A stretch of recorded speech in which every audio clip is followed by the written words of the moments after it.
চাঁপাইনবাবগঞ্জে বিএনপির বর্ষবরণ উদযাপন। চাঁপাইনবাবগঞ্জে বিএনপির উদ্যোগে বাংলা নববর্ষ ১৪৩২ উদযাপন উপলক্ষে আলোচনা ও সাংস্কৃতিক অনুষ্ঠান অনুষ্ঠিত হয়েছে।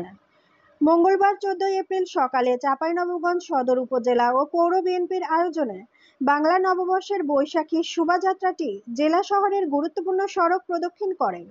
এতে অংশগ্রহণ করেন বিএনপির নেতাকর্মীরা। শোভাযাত্রা শেষে চাঁপাইনবাবগঞ্জ ক্লাব, টাউন ক্লাব মিলনায়তনে সাংস্কৃতিক অনুষ্ঠানে প্রধান অতিথি ছিলেন চাঁপাইনবাবগঞ্জ জেলা বিএনপির আহ্বায়ক গোলাম জাকারিয়া। অনুষ্ঠানে প্রধান বক্তা ছিলেন জেলা বিএনপির সিনিয়র আহ্বায়ক অ্যাডভোকেট রফিকুল ইসলাম টিপু। বিশেষ অতিথি ছিলেন সদর পৌর বিএনপির সভাপতি কৃষিবিদ কামরুল আরিফিন বুলু, সদর থানা বিএনপির আহ্বায়ক আমিনুল ইসলাম, জেলা বিএনপির সদস্য উবায়েদ পাঠান, সদর পৌর বিএনপির সাধারণ সম্পাদক ASMM জামাল